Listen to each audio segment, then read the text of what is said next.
For more on global cyber threats, I'm joined by Allan Friedman, a cybersecurity researcher. He's the author of Cybersecurity and Cyber War, What Everyone Needs to Know. Thanks so much for joining us.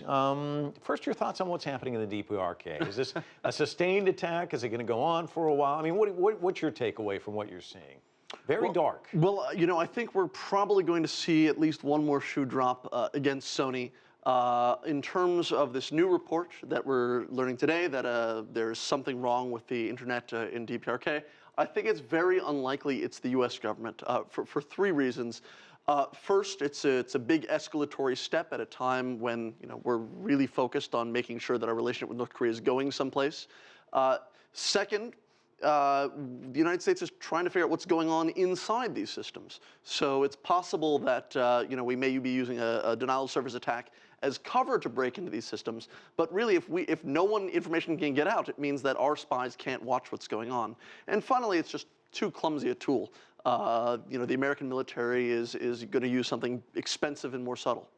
What's going on then?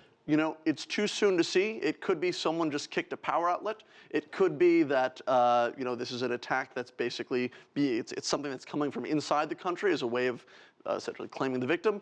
I think perhaps the most likely option is that there's some defender of the internet out there who said that we need to stand up to North Korea because this is a very crude attack.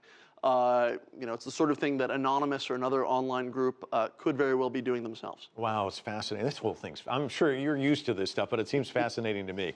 Okay, I heard one analyst today say that there's actually three categories now: cyber warfare, cyber crime, and what we're seeing with Sony, cyber blackmail. The president says it's cyber vandalism. Mm-hmm. How many categories do we have now? Because you should know. Everything. The trick to realize in the space is, first, just take the word cyber off. Imagine that there were no computers involved. How would you evaluate it? If someone ran through the Louvre throwing paint on walls, it would not be an act of war. And as heinous as it would not be an act of terror. It would be vandalism. That would be vandalism that you would want to know a lot more about. You would want to know the appropriate response to the perpetrator in that instance. And that's going to be very context specific. But your main concern is preventing future people from feeling they can do this with impunity. So you're playing a game against, one, the immediate attacker, but also how do you send a message in the future that they won't get away with it? Let me ask you this. Robert Samuelson had this op-ed piece in the Washington Post. I'm sure you read it. But here's a quote from it.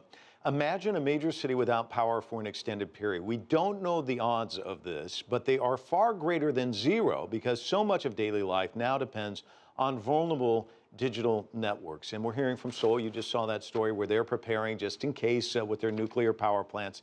Are we going to look back on the Sony episode and just say that's small potatoes? I mean, how much can this escalate? I think it will escalate, but at the same time, we're going to get a lot better at the same time. So this is an evolving area. It's an emerging area. We're still at the beginning. But I don't think the world is coming to an end. This is not the first salvo in a cyber war. Wars look like war. This isn't, just because it's new technology doesn't make it different. If you read further in that Samuelson piece, you'll see a quote by me, which says that, listen, see it, but I thought that was self-serving. That really the challenge is how do we get organizations to understand this risk, not from a defensive perspective, not from a build a wall around it to assume that we can go back. The recording industry isn't going to go back to an era where there isn't online file sharing. It's to understand what the future looks like and how do we make it a more stable and a more resilient future.